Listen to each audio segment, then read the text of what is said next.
Hi friends, welcome to Chittoor the boys channel. ఏంది రావ్యా ఎమ్మట్లో నాటుతున్నారు అనుకుంటున్నారా? ఈరోజు మనం తాటి గేగులు నాటబోతున్నాము. దాని ప్రాసెస్ ఏంటో మొత్తం ఇప్పుడు చెప్తాను చూడండి. ఫస్ట్ ఆఫ్ ఆల్ మనము ఈ తాటి గేగులు కావాల్సింది వచ్చి తాటి పండ్లు. ఈ తాటి చెట్లు అది ఉన్నాయి చూడండి, మీకు కనబడుతుందా? ఈ తాటి చెట్లో నుంచి మాగి కింద పడిన కాయలు మనం ఇప్పుడు కలెక్ట్ చేస్తున్నాము. అన్ని మాగుండే కాయలు అవి ఊపడతాయి. ఆ కింద పడిన కాయల్ని అందరినీ కలెక్ట్ చేస్తున్నాం మేము. ఆ కలెక్ట్ చేసిన కాయలతో ఇప్పుడు తాటి గేగులు నాటుతున్నాం మనము. చూసారా, ఈ కాయ అయితే బాగా పూర్తిగా మాగిపోయింది. తాటి కాయలు ఇప్పుడు తాటి పండ్లు అవుతాయి, అదే మాగుతాయి.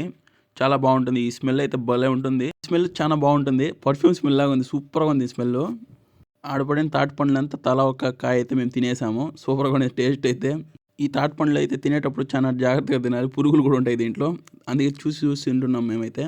ఈ తాటి పండ్లు కాల్చి తింటే ఇంకా బాగుంటుంది టేస్ట్ అయితే. నేనైతే ఆ తాటి పండ్లు 2 లేపేశాను. సూపర్గా ఉంది టేస్ట్. జగదీష్ అన్న అయితే అన్ని తాటి పండ్లు అయితే కలెక్ట్ చేశాడు. ఇప్పుడు ఎత్తుకొని పోదాం రండి.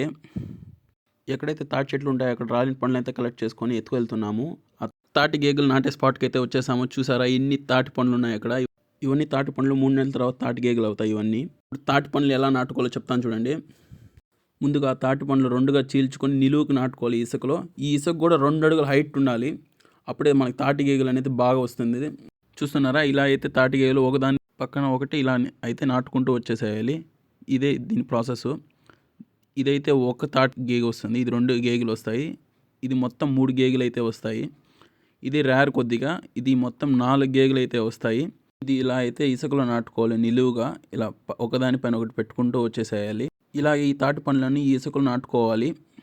నాటుకునేసిన తర్వాత దీనిపైన 1 అడుగు వరకు ఇసుక అయితే ఈ మాదిరిగా వేసుకుంటూ వచ్చేసేయాలి. ఎందుకు ఇసుక వేసుకోవాలంటే ఈ తాటి పండ్లని, దాంట్లో ఉన్న పురుగుల్ని, చిన్న చిన్న పురుగులు ఉంటాయి దాంట్లో, దాన్ని అంతా కోళ్ళు గీళ్ళలో దాన్ని లోడి తినేస్తాయి ఇక్కడ. అందుకే దానిపైన అంతా ఇసుక మారిగేసుకుంటున్నాము. Welcome to the Chittoor the boys channel. మనం ఇక్కడ ఈ ప్లేస్కి తాటి గేగులు నాటడానికి వచ్చాము. తాటి చెట్లో నుంచి మాగి కింద పడిన కాయల్ని మనం కలెక్ట్ చేసుకొని వచ్చి ఈ మట్లో అయితే ఒకదానిపైన ఒకటి పేర్చుకుంటూ వచ్చేసేయాలి. ఇది 3 నెలల తర్వాత తాటి గేగులుగా మారుతుంది. సబ్స్క్రైబ్ చేయండి.